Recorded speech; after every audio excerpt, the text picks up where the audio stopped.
কেন বাবরি মসজিদ ও রাম মন্দির নিয়ে এত বিতর্ক? 1919 সালের সুপ্রিম কোর্টের সেই রায় কি রাম মন্দির নির্মাণের প্রধান কারণ?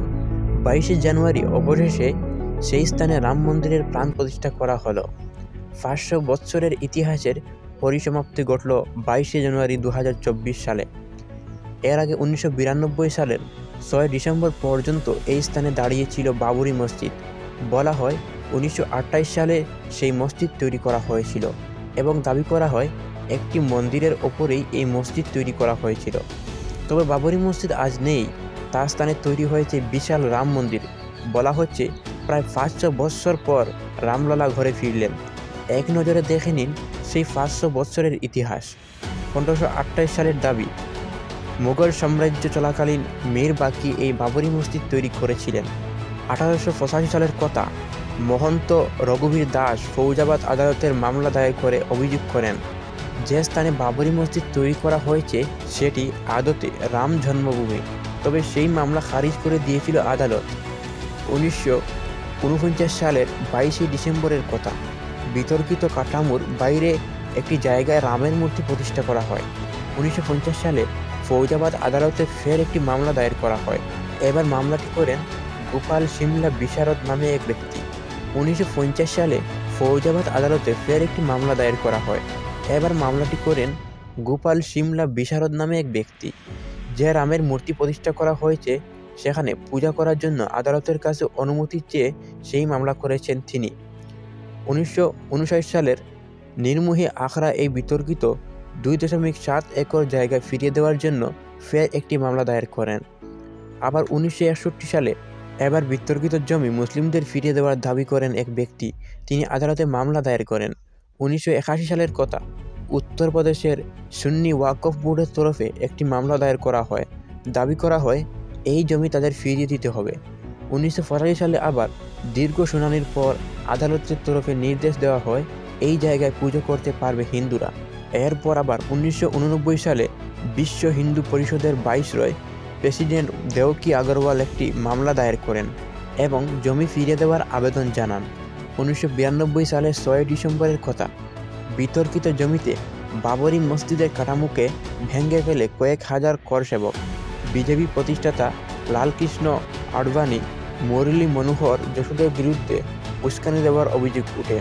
আবার 1993 সালে কেন্দ্রীয় সরকারের তরফে একটি জমি অধিগ্রহণ আইন পাস করিয়ে অযোধ্যার সেই বিতর্কিত জমি দখল করে কেন্দ্রীয় সরকার।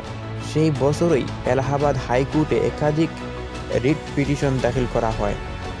1994 সালে বিতর্কিত জমি মামলার সুপ্রিম কোর্ট জানিয়ে দেয় যে স্থানে নিয়ে বিতর্ক তৈরি হয়েছে তা মুসলিমদের নয়। এলাহাবাদ হাইকোর্টে ফের একটি মামলা হয় বিতর্কিত জমির মালিকানা নিয়ে, সেই সালে মামলা হয়।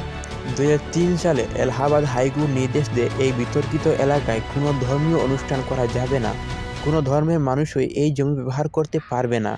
2010 সালে আবার এলাহাবাদ হাইকোর্ট সিদ্ধান্ত নেয় এই বিতর্কিত জমি সুন্নি ওয়াকফ বোর্ড এবং নির্মোহী আখড়ার মধ্যে ভাগ করে দেওয়া হবে।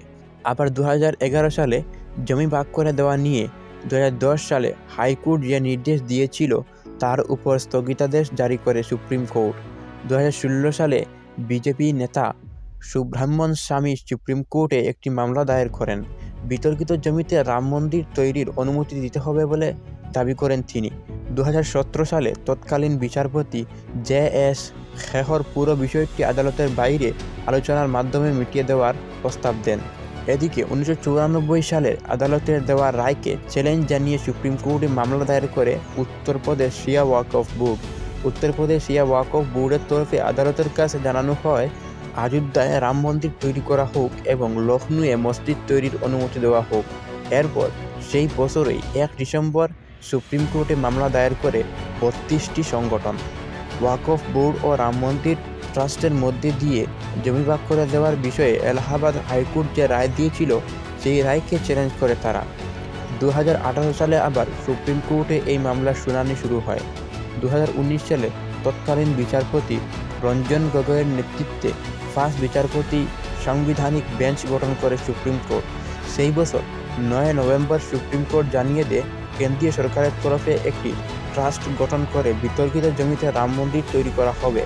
পাশাপাশি মসজিদ তৈরির জন্য অযোধ্যায় 5 একর জমি দেওয়ার নির্দেশ দেওয়া হয় আদালতে। 2020 সালের 5 আগস্ট রাম মন্দিরের শিলান্যাস করেন প্রধানমন্ত্রী নরেন্দ্র মোদী।